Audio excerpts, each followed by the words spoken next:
What's cracking, ladies and gentlemen? 49 coming at you, another community shoutcast for the AGI Gaming New Zealand National Dota 2 tournament. Loading into game number 2 of the series of round 1 for TDT up against MX. MX will take a fantastic game number 1 off the back of the Tinker play from Unfucking Blind. So game number 2 coming out, we'll be seeing some Respect Tinker vans coming out from TDT. Looks like TDT have first pick this time. So moving EXP with the first ban. Will be interesting to see who they decide to ban out. In the last game, I believe it was the Lycanthrope as well as the Pandarian Brewmaster, so two very powerful heroes. Lycanthrope, very powerful in Deathball push strap, has been nerfed in 6.81 with the Shapeshift HP, so he doesn't receive the bonus HP that he did. So Pandarian Brewmaster, first ban coming out from moving EXP. TDT with the first ban coming out from them. We could be seeing a Tinker as the first ban, so they might let the Invoker slip this time. I believe the last game they banned out the Batrider as well as the there we go, we've got the Respect Tinker ban. So Batrider as well as, I think it was the wasn't the Pandarian Brewmaster. No, what was the second ban coming up from them? Oh, the Invoker. So they banned out the Invoker, so we could be seeing an Invoker being let through this time. Lycanthrope being banned out again, so moving EXP, really afraid of the Deathball push coming out from Lycanthrope, as well as the teamfight presence of the Pandarian Brewmaster, and for good reason. Pandarian Brewmaster is currently one of the best mid and offlane heroes in the game, just because he's so difficult to dislodge with the early point up and the crit. He could evade your hits, and Invoker actually has been let through. So moving EXP looks like they've got first pick. They could actually decide to snag the Invoker if they have an Invoker player, but the Invoker with the Cold Snap nerf isn't the powerhouse they used to be in the lane stage of the game, unless if you go for an Exalt build, but even then, lacking the 30 damage from the Cold Snap makes it a lot more difficult for Invoker to be able to bully people out of the lane. So it's not as powerful as it used to be, but even then, the teamfight presence coming out from Quas Wex Invoker with the Tornado into EMP, or the global ganking presence coming out with the Sunstrike, as well as the Zoo build. If you go for Quas Exalt, you get that early Necro 3, you push down towers, the double Forge Spirits, as well as the Necro 3 minions, and you take early fights. Moving EXP, really deliberating on who they want to pick up first, since they were able to strongly outdraft TDT in the last game. Since they picked up Doombringer, being a bit greedy with Doom and Mirana. If they'd picked up Mirana and SD, then they would have that support duo, but instead they chose to go for the Doombringer. Death Prophet is the first pick coming out from moving EXP. So they've given away that DP most likely will be the mid hero, just because she's so powerful in the 1v1 matchup with the Crypt Swarm that you can throw out to not only harass the enemy hero, get farm, you also push the creep equilibrium back, so it ensures that you have rune control, unless the enemy supports constantly rotating and camping runes. It's very easy for DP to become a runaway mid. If she's able to get a very fast Yule Scepter, you can't bring her down, she could run you down with the extra movement speed she gets from Witchcraft, and every time Exorcism's up, that's pretty much a one fight, so long as you're able to get the jump on them. Tidehunter picked up from TDT, so they've got their offlane hero picked up. Rubick, so once again, sticking with Rubick, Crap Pack in the last game he was only able to get one steal that really didn't have any impact, and that was the Static Storm from Disruptor that he was able to steal.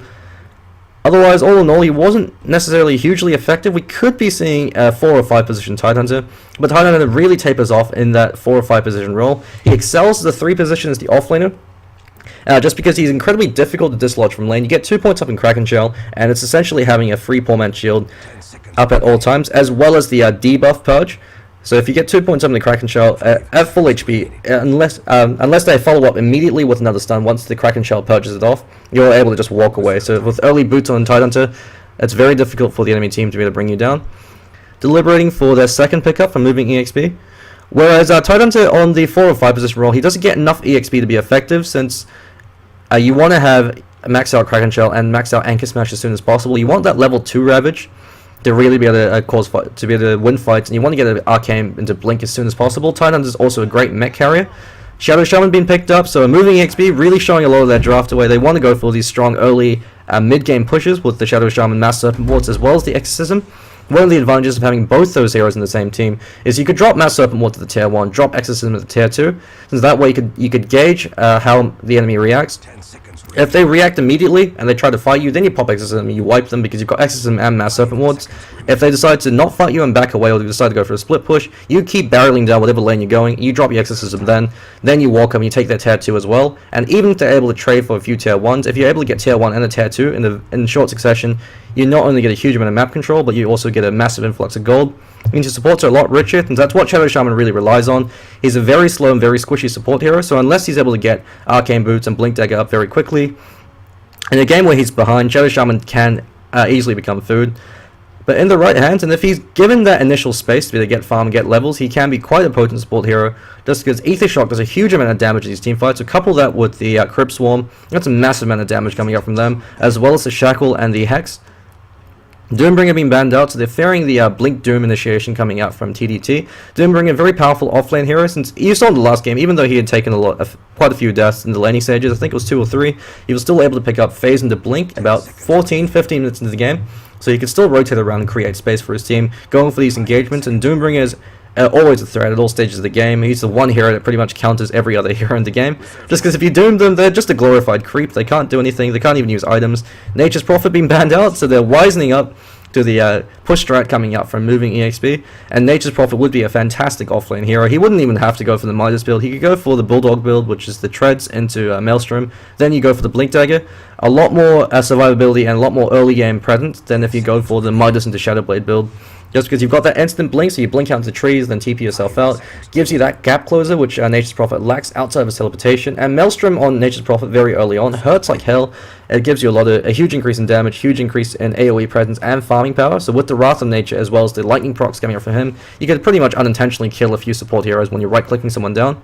Ancient Apparition being banned up by moving EXP, one of the most powerful tri-lane support heroes in the game right now, just because of the Cold Touch being so overpowered, if you especially able to combo that with a lot of ranged heroes. So Rubick and AA is a very powerful support duo, since A, you've got the damage coming out from the Cold Feet, ensuring that Rubick, who hits very low, suddenly becomes a huge threat, especially since both of them have 600 range, and B, you've also got that reposition capability, so it makes it very easy to ensure that the Cold Feet procs, and if that procs, that's a free 2 to 3 second stun. Again, at the early stages of the game, combo that with the telekinetic lift, and you can lock a hero down for up to 4 to 5 seconds if you time it properly. Fourth ban coming up from TDT. Probably would be looking to ban out offlaners or tri-lane carries I don't want to deal with, but since tri-lane carries, there's so many of them that you can pick up, especially with the current metagame with Faceless Void being so powerful. We could be seeing an Enigma ban. Enigma would synergize very well with moving EXP's lineup. So you've got that massive teamfight capability. If you're able to catch 2-3 heroes in the black hole while Exorcism's flying around, you pretty much call that fight. Since even if you're able to interrupt the Enigma, you've already taken too much damage from the Exorcism. Easy follow-up silence coming up from DP afterwards, and then the Crypt Swarm just completely ghost town on them. However, if they do go for the Enigma, it means that they clash tri-v-tri. They'll have the advantage if they're able to pick up an aggressive tri-lane carry and an aggressive tri-lane support. So if they're able to go for, say, Rubick Tree, follow up with something like a Luna, they ban out the Faceless Void, so they're fearing that teamfight presence. Faceless Void synergizes very well to DP, and it doesn't even matter if you catch your allies in the Chronosphere, so long as DP is able to pop her Exorcism before you chrono her, she'll still be able to do a huge amount of damage, and once the Chronosphere ends, you get a very easy Crypt Silence, follow up with the Crypt Swarm, and it just ends the fight for them. If any heroes are still alive, they called out in the Faceless Void.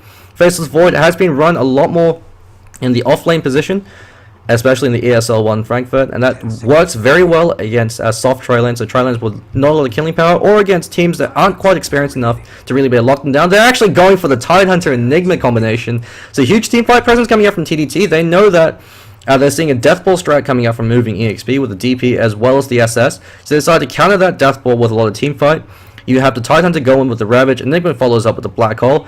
Means that the Enigma doesn't have to go for the Blink Dagger, so he'll probably be rushing that mech as soon as possible, so Soul Ring into mech into a BKB, while Tidehunter goes for the Arcane into Blink Dagger. Lone Druid being picked up for moving EXP, so it looks like that could be their offlane hero. You do occasionally see tri-lane Lone Druid, or even mid-Lone Druid up against certain lineups, such as against an OD, but Lone Druid usually excels in that 1v3 position, because he needs levels as well as farm. And with that there, if the support players aren't aggressive enough, or if they don't have the right heroes, or aren't able to execute it properly, Lone Druid gets a huge amount of free farm from the offlane, even while he's being pressured, since he can leash the creep wave back to his own tower, to run in front of his own tower, so that when his creep wave comes up, it ensures that the creep equilibrium is always towards his tower, makes it difficult to go for a kill attempt on the Lone Druid, since he can hang back, and it gives him a lot of free XP. And once he hits level 5, if he happens to get a first entangle on support hero, they're pretty much dead. Orb of Venom with a first entangle on the Lone Druid pretty much is a free kill. TDT deliberating on their 4th pickup, and they're going for a Pudge, so they must be showing a lot of confidence over in their Pudge player, just because, especially with the way that the draft was going, someone like a Puck would have synergized a lot more, or even if they went for the Invoker themselves, a Cross-Wex Invoker would be devastating with this lineup. Tornado EMP to set up the Tidehunter, Tidehunter follows up with the Ravage, then Enigma just presses R, gets them in the Black Hole. Jakiro being picked up from moving EXP. Jakiro is a fantastic counter for Enigma, just because until Enigma picks up a BKB, if you don't catch Jakiro in the black hole, he could easily interrupt it with the Ice Path. Very low cooldown, very long range, and a bit of a wide AoE, so it's very easy for Jakiro to be able to catch him out. Also a great defensive support hero. Since Ice Path, when enemy heroes clump together to go in for a kill, Ice Path, you can catch up 2 or 3, follow up the Macro Pie and the Dual Breath, you can just rain havoc, and on top of that, the Liquid Fire just gives you a very easy way to take care of towers. Cuts the tower's attack speed in half, so it means you could dive towers very easily, you don't have to worry about the tower being able to DPS you down. And the constant harassment coming up from Jakiro forces the enemy offlane to constantly buy regen, so it's a great counter pick up against the Tidehunter, especially if he's their offlaner. And Juggernaut being banned out from TDT. Very good ban coming out from them, just because Juggernaut's such a powerful mid-game carry hero. With that healing ward, he can sustain pushes, means that you don't even have to commit the Mass Serpent wards or the Exorcism. You could just push with the Creep Wave and the healing ward. But since the Creep Wave, all the heroes will be able to heal up enough that the tower can't DPS them down, especially with Liquid Fire coming out from Jakiro. And they ban out the Naga Siren, so great last bans coming out from both teams. Gyrocopter, so TDT going for Wombo combo, and how do you counter Wombo combo? With the Pugna Nether Ward. If you don't kill that ward, it will zap your entire team down. So Koki, who was the offlane Slark in the last game, he's going to be playing the Pugna, and we could... Yeah, so we're going to be seeing a tri-lane Pugna from the look of it, with the Shadow Shaman as well as the Jakiro as the support duo. Death Prophet mid, and Lone Druid over in the offlane. So a tri-lane Pugna, something you haven't seen for a very long time. Last year during, I think, DreamHack Summer, I think it was Fnatic that used to really love running the tri-lane Pugna, just because Pugna doesn't have a huge amount of magical burst damage, especially for a killing lane. You decrab, follow up with the Ether Shock and the Dual Breath, and you just blow them up with the Nether Blast. Decrab increases magic damage by 50%, so it's a huge increase, more than E-Blade, which is only 40%. It's a very cheap and spammable spell, especially with the recent Pat Balance update. So if they decide to clash try, they actually can't clash try at the moment, since they've got the Enigma, so it's going to be 2+1. And Tidehunter is the offlane hero up against the lockdown coming up from moving EXP. He's going to be having an incredibly difficult time. Quick pause coming out from DP wouldn't be a competitive game without at least one pause. So if the Tidehunter is caught out of position, you can either follow up. It looks like fucking Blind taking a fucking piss. You catch him out with the Decrepify or with the Shackle. Follow up with the Ice Path, Dual Breath into the Ether Shock as well as the Nether Blast. Even if he has Kraken Shell to purge off one of those debuffs, he's going to eat so much damage, he's going to die almost instantly from that. Especially with Decrep into Ether Shock, that's a huge amount of damage. Ether Shock does massive amounts of damage at all levels, 140 at level 1, even if it only hits one hero. So you follow that up with a Decrepify, 50% increase in magic damage that you take from that. They'll be copying a huge amount of damage. And since it's a Radiant side Tidehunter offlane, you don't have access to the Ancients, since if you're over in the Dire offlane, you rotate in every minute, pull the Ancients, stack the Ancients every minute on the minute. So it means that even if you're completely zoned out, even if you die a few times, so long as you're able to keep stacking the Ancients and the enemy team don't steal them, when you hit level 5, level 6, when you have a few points up in your Kraken Shell as well as a few points up in your Anchor Smash, you come in along with the rest of your support heroes, you're able to clear out the Ancient stack, get a lot of gold and a lot of EXP for your team. Also works out really well if you've got greedy support heroes in your team, such as the Rubick, or if you have someone like a Visage, since they need that level 6 as soon as possible. So it's a great way to find yourself a lot of gold. On the Radiant offlane, you still have that option. I mean, if you really want to, you still can go in, but it's a much further distance you have to go in. Whereas if you're on the Dire offlane, you go in, stack it, you're already at the creep wave if the creep wave is pushing, or if the creep wave isn't pushing, you just hang around by your tower, cry, and collect your passive gold until the enemy supports fuck off to gank mid. So over for Team TDT, looks like we've got Nadobook, who was the 1-position anti-mage over in the Enigma. West Coast, the mid player over in the Pudge. Great performance by him, all things considered. The Understudy, who was the 4-position runner, this time going to be the Gyrocopter. Crap Pack on his Rubick once again, and Notra, he's drawn the short straw. He's going to be the offlane Tidehunter up against his aggressive tri-lane. Since they can't clash try with the Enigma over in the jungle, so the greedy draft coming up from TDT, being counteracted by the hyper-aggressive lane from MX. Pugna also synergizes very well into his pushing lineup, so you've got Nether Blast, which takes away a huge chunk of the tower's HP. You can't fight into Exorcism, and you most especially can't fight into an Exorcism, especially with the Nether Ward. The Nether Ward now has 0 downtime. It's up for 30 seconds, and the cooldown's 35 seconds, so you've got a 5-second window of opportunity when you could exploit the fact that Pugna won't have the Nether Ward. Otherwise, you're constantly going to be walking into that. And Nether Ward, especially against this lineup with 2 strength heroes that are very mana dependent, the Tidehunter as well as the Pudge, is actually quite significant, since you're losing a huge amount of mana per second every time you're in range of the Nether Ward. So if you're able to burn out the critical amount of mana to prevent Pudge from hooking, or if he hooks to prevent him from being able to dismember, can actually swing a fight. So I'm fucking Blind, who was the tank in the last game. Looks like he's going to be the offlane lone druid, so ward already up on him. Dofu, who is the 1 position Luna, going to be the DP. He's got 3 tangos pulled to him, so a lot of free regens, going to be picking up bottle very fast. And Malizin, who was the 4 position disruptor, going to be the Jakiro. Actually tried to pull him another tango, realizes that he's too full. Fresco, who was the 4 position Wraith King, going to be the Shadow Shaman this time. And Koki, the offlaner, now going to be the Pugna. Wants to pick up that Bazzi ring as soon as possible, just to provide the extra armor and HP regen, the mana regen for the rest of his teammates, while they spam out their spells. And so they're leaving no true to his fate as a Tidehunter. He grits his teeth. He actually chose not to go for boots first. Very surprising. Could be punished. He actually chose to go for a lot more HP. Very surprised that he's choosing not to go boots first on his offlane heroes in both games. Usually, I guess he might be underestimating the amount of aggression coming out from them, since if he's caught out by any of the heroes from MX, if he eats an Ice Path, a Shackle, or a Decrep, he will be dying. There's no way he'll be able to survive that amount of burst damage, even with Kraken Shell, just because Decrepify significantly increases the amount of damage that's going to come out. Looks like he's going to be going for... He probably wants to drop that safety ward to ensure that support rotations don't pick him off, but it looks like he's actually going to go for the camp block. Bit surprising. Lone Druid goes for the camp block instead of the safety ward, since he's got the bear to leash back the creep wave. He knows that it's going to be very difficult to catch him out of position, and he's already got the bear waiting wings.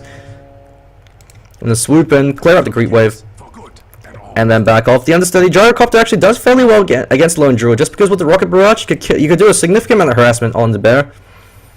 Since in the early stages of the actually in all stages of the game, the bear is more important than the hero. Killing the bear is a 300 gold bounty, and it also deprived Lone Druid of the most important part of his hero, since the majority of his items will be up on him. Understudy uses the rocket barrage to copy a fair amount of damage on the spirit bear. They recognize that they can't stop the creep leash, so they can at least do as much damage as possible to the spirit bear. But while it's happening, the creep wave is pushing up, and the understudy might actually miss out on some EXP if he's not too careful. The mid lane, Wesker, he's got the Eidolons. The Eidolons are actually going forward a bit to do a bit of creep damage. Ensures that Dofu loses that first creep of that first creep's EXP, so 62 less EXP up on him. Means he's going to hit level 2 a lot slower than Wesker, especially once the denies start kicking in. But Wesker's going to need all the help in the world, especially against a Death Prophet, who does so well against ranged heroes. Against melee heroes, it's almost easy mode, just because it's so easy to be able to harass them back with right clicks, follow up the Crypt Swarm, use your high base damage to be able to out CS them, control the wave, and get runes. Wesker, however, if he's lucky, if he's able to catch Dofu out with a hook, can easily swing the tide.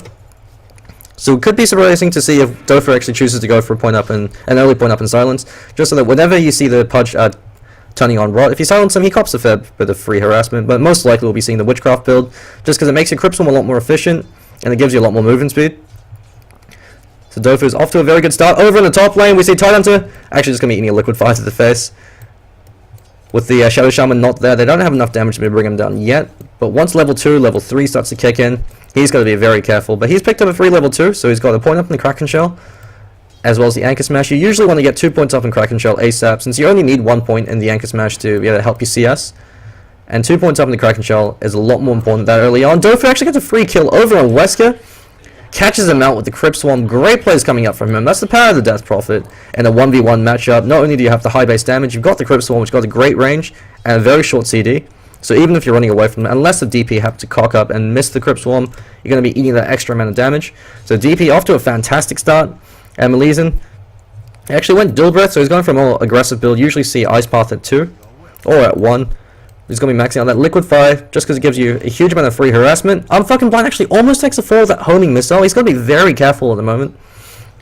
Flat Cannon damage might actually be enough, but Gyrocopter unfortunately doesn't have that third level up, so he doesn't have that Flat Cannon. And Crab Pack looks like he burned a good chunk of his mana to be able to set that up. Lotro level 3 chose to go for Anchor Smash over that second point up in the Kraken Shell. I guess he recognizes that the Liquid Fire is going to be harassment enough anyway, so he wants to at least return a fair amount of damage. So Koki over in the Pugna. The advantage of having a core position Pugna is you also have an excellent mech carry and a hero that can farm up mech very quickly. And the team that has the early mech advantage, if they're able to leverage that into towers, they have a substantially higher chance of winning. I think Sama was saying like a year and a half ago that's the team that gets mech by 10 minutes first has something like a 70-80% chance of winning. Just because the early mech means you win early ganks, you win early engagements, and with that initial advantage, you're able to take towers and snowball that lead. This Dota's a game about small advantages, and Wesker misses a hook, unfortunately catches out on the creep. Dofu denying him everything. He's got to be very patient and hope to God that Dofu catches himself out of position, or until he hits level 6 and can rotate and create space everywhere else. And otherwise, Pudge so far has been fairly shut down with that early death. Notra hanging around the trees, catches that Annalise. It looks like Jakiro is the only one that's going to be eating these Anchor Smashes. Turns around with the Liquid Fire, but Notra, he's got boots up. He knows that the Jakiro doesn't, so he's going to turn around and continue to smack him around.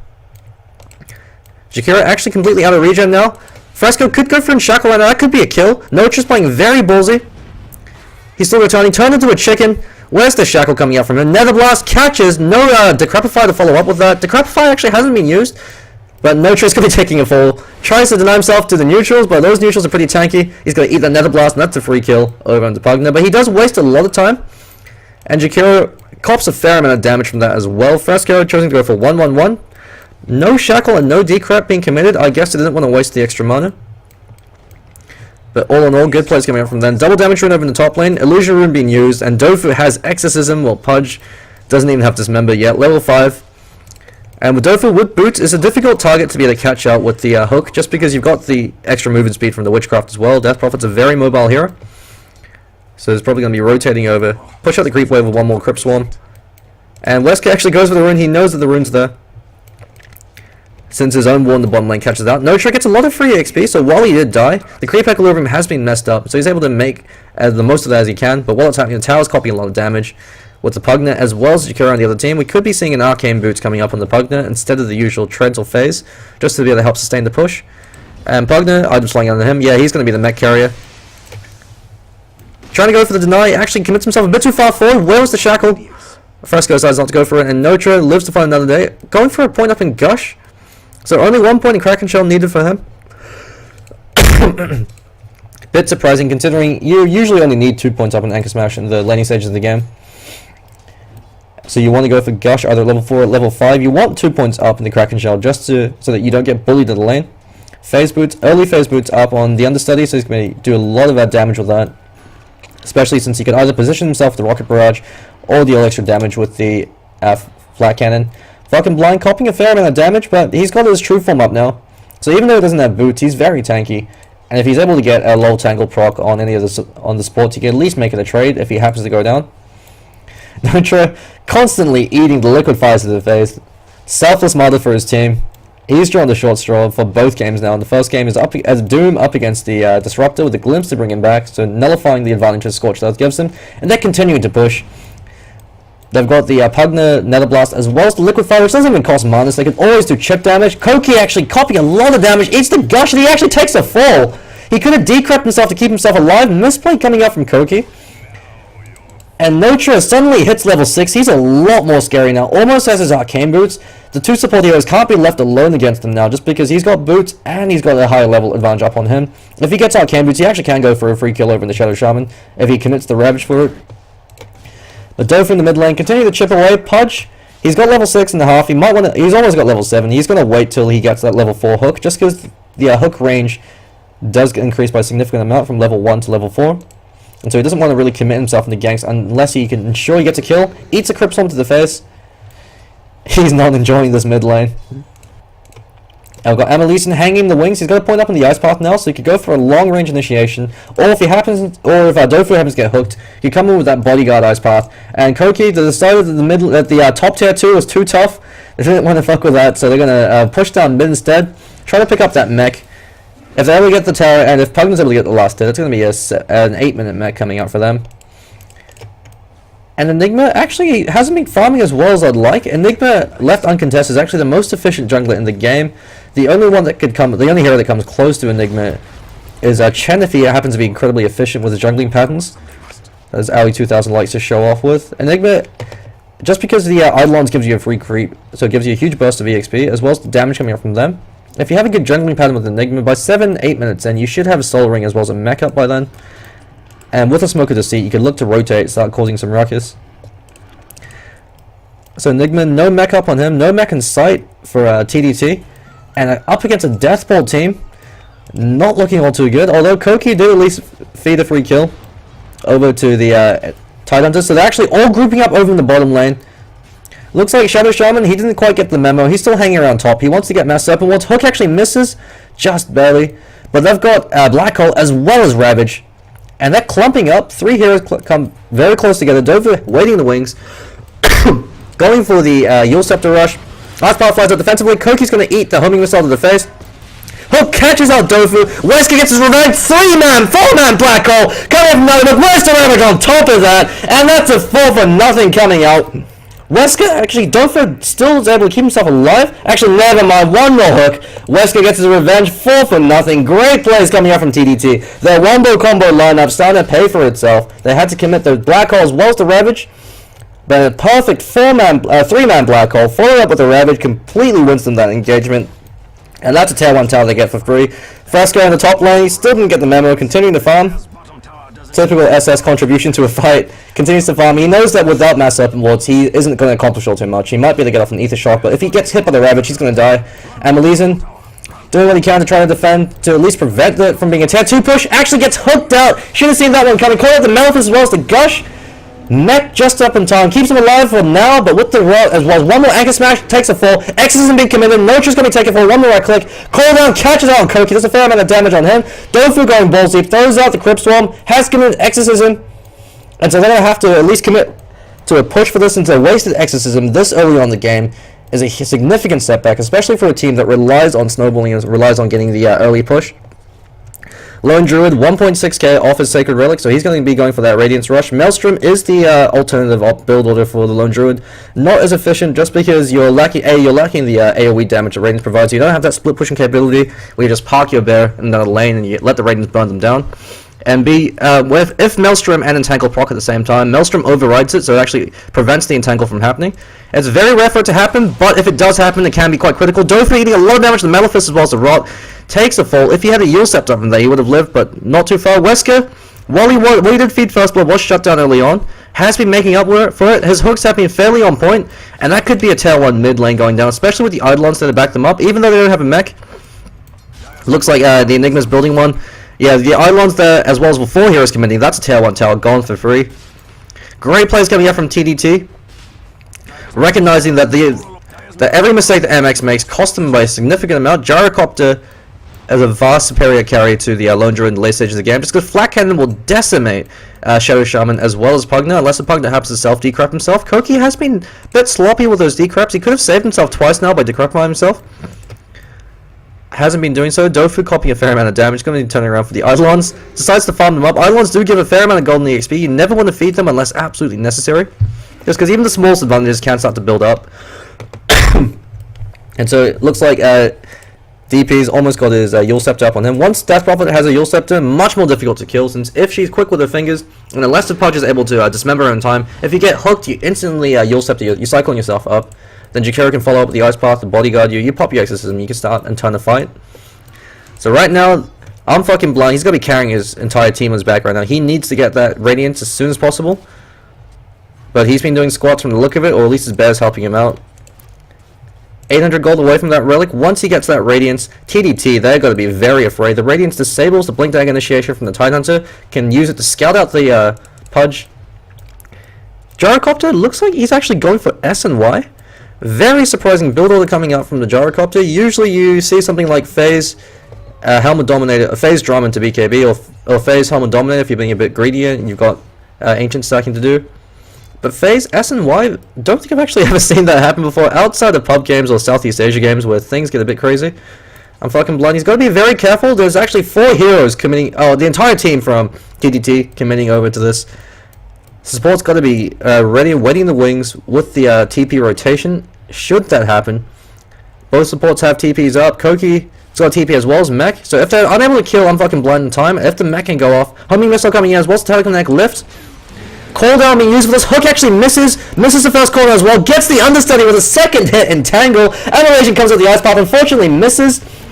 Catches out the Liquefy as well as the Dual Breath. Crab Pack steals the Ice Path. Rubick with Ice Path. Absolutely terrifying. Rage being committed. Black Hole's going to be coming off from Night but catches out 2. They lose Lone Druid as well as they lose 3 on for that. Never mind, Lone Druid catch himself out. It was just his bear that was caught. They lose both support heroes, and that's a tier 1 in the top lane. Exorcism being committed. Dofu's going balls deep. Even the rest of his team isn't there. Not too sure what he was thinking. He eats a hook to the face, and Wesker really showing off his skills with that precision hook being to catch him out. That's a tier 1 they lose once again for nothing as well as kills. They weren't even able to get a single kill. On top of that, great plays coming out from Notra as well as Book being able to catch out so many heroes from MX with their big ultimates.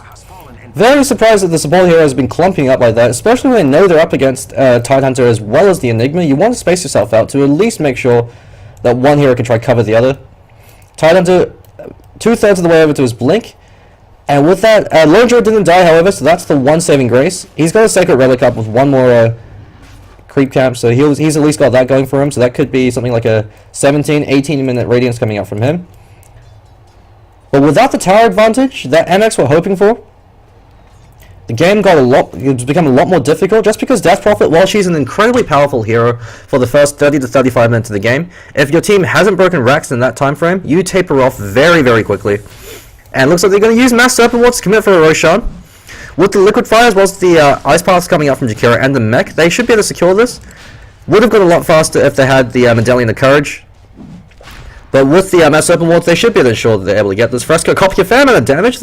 Not sure why they're not using Ice Paths for this. It doesn't cost all too much mana.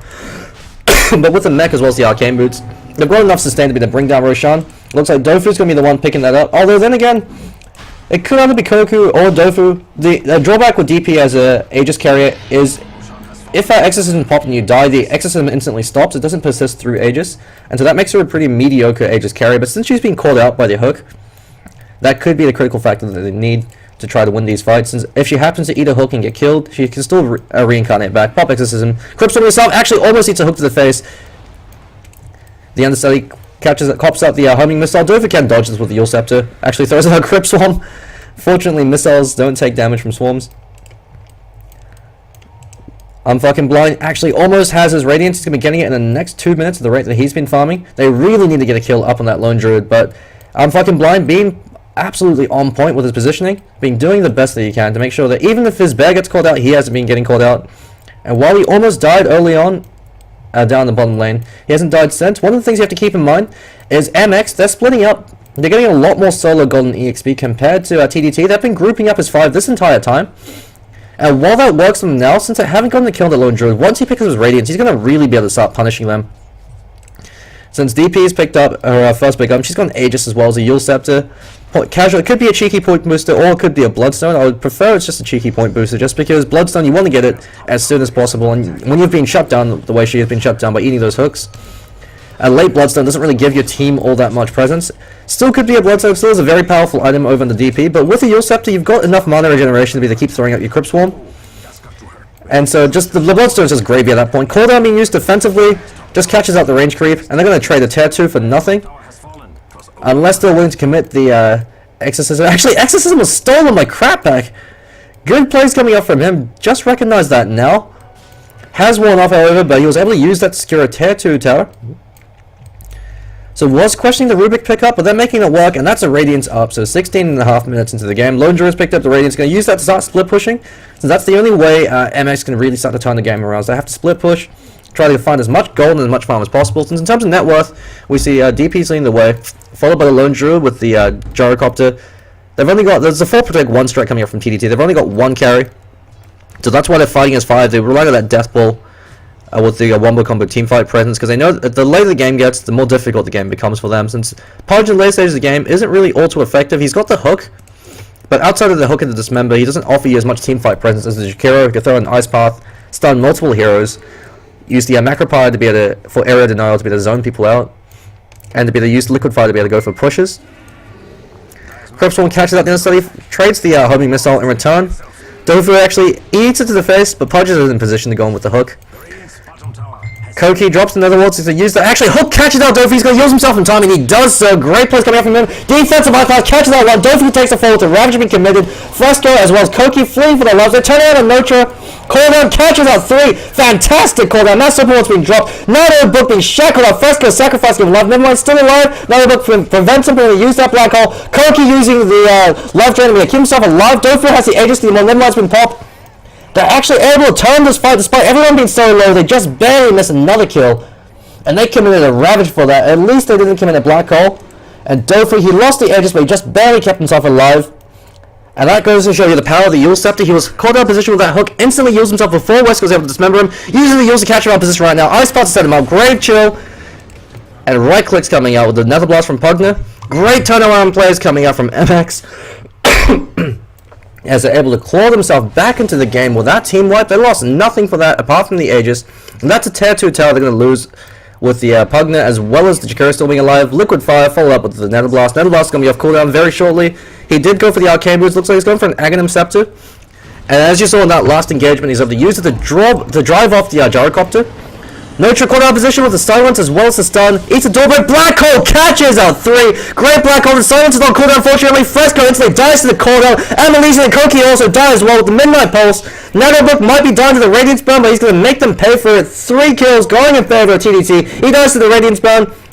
And that fleeing for the left, Birding John actually blocks on fucking blind, so he decides to turn around. He says, fucking, I'm doing it live. Goes on Crapback. Crapback lift, unfortunately, on cooldown, but he has got a 4-star.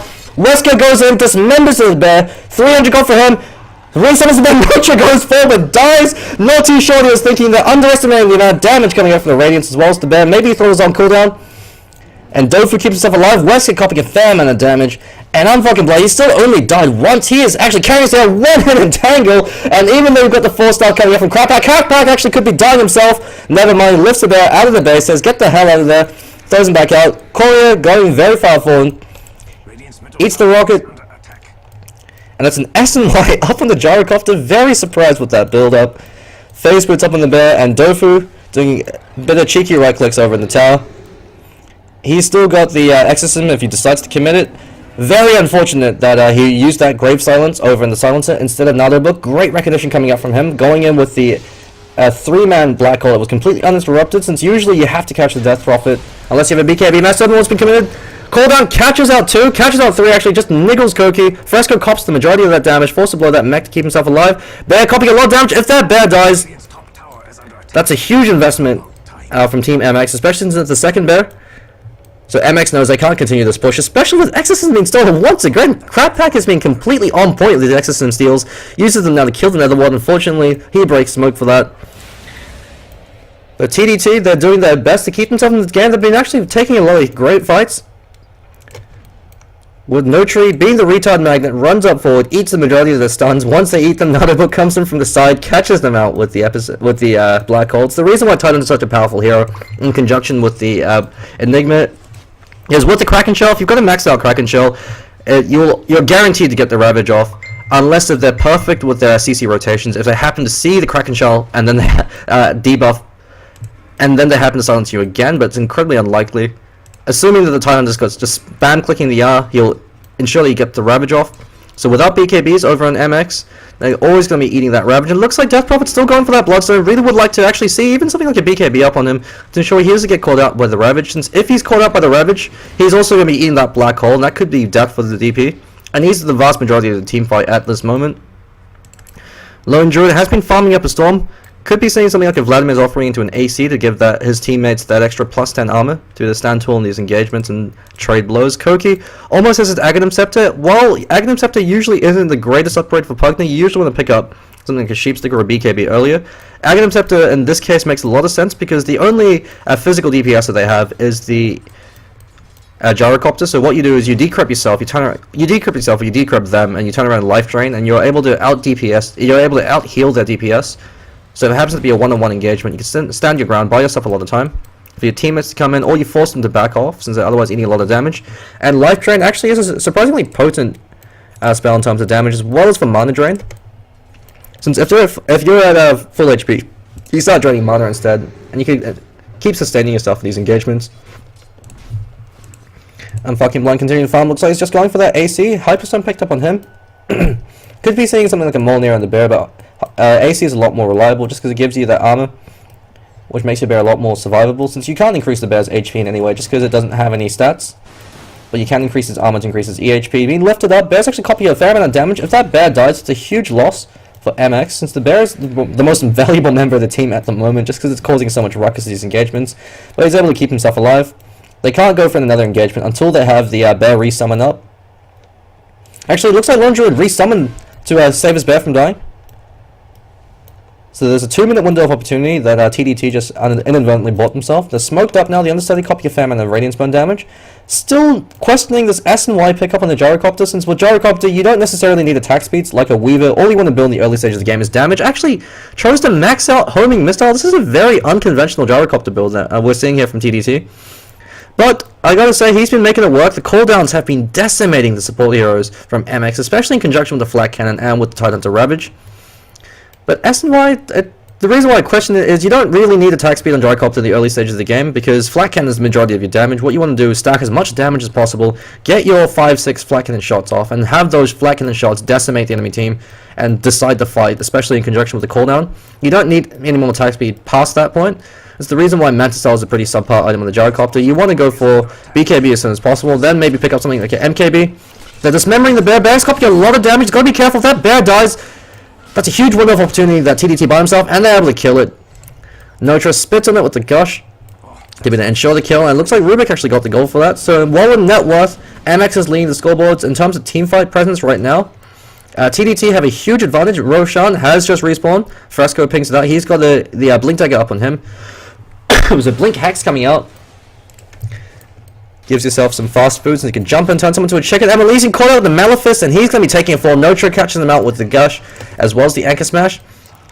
And unfortunately, Crapback steals Dual Breath. He really wanted to steal the Ice Path, just got such a powerful spell on the Rubick, who's got a 0 cast point. And Jakiro's only hindering factor is the fact that he turns like a truck, and his cast point is absolutely awful. Notra goes forward, spits on Koki. Koki, I guess he kind of likes it. He just waddles away, not too fast.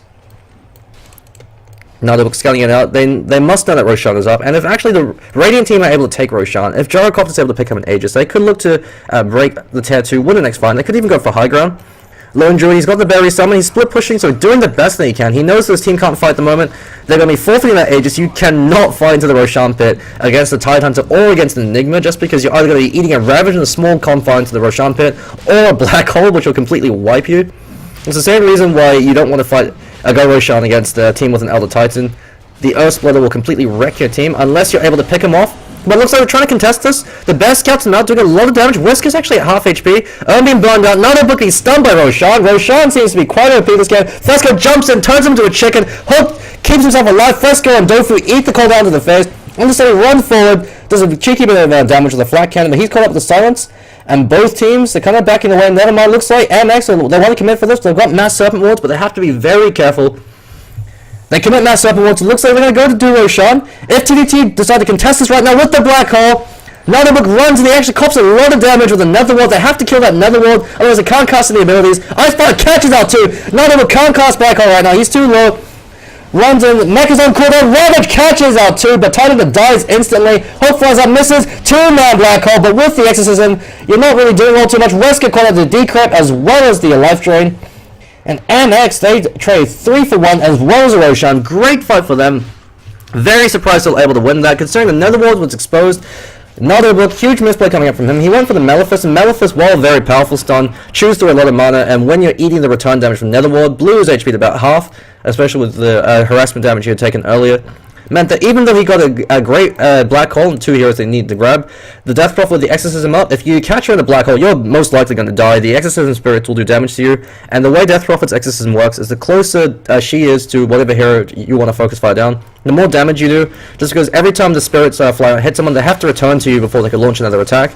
So similar to the carriers in StarCraft 1 and 2, so the closer you are to them, the less travel time they have, so the more damage you do. So that's why whenever you're pushing a tower as a Death Prophet, you want to stand right next to the tower.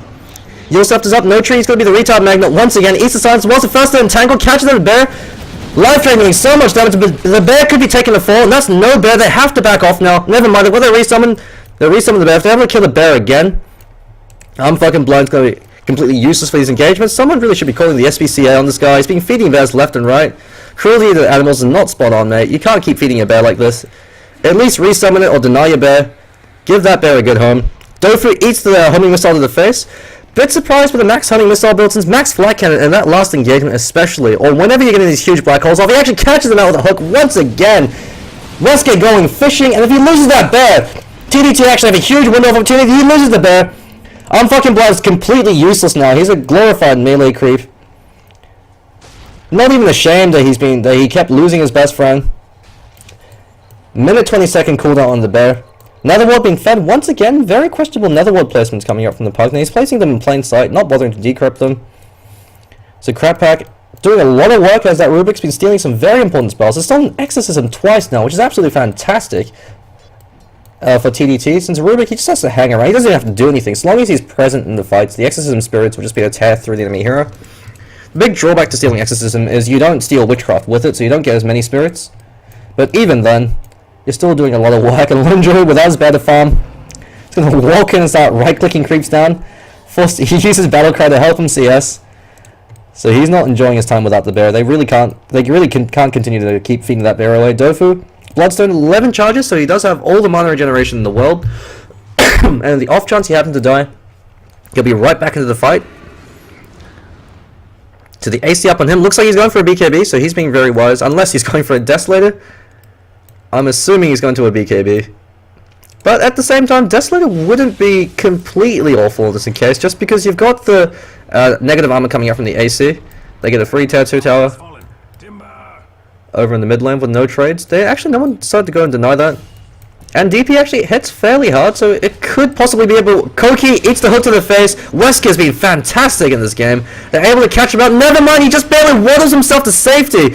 With that mechanism, Yulscepter keeps him alive with no tree, but none of them will do anything. He's been eating so many Yulscepter. This is the second Yulscepter he's eaten in so many seconds. Fresco blinks and wants to turn him to a chicken. Cooldown's completely whipped. Netherworld's alive on the high ground. Understood's going to be taking a fall right now. Shackled up with one more right click coming out. The bear radius damage, and then burn him down.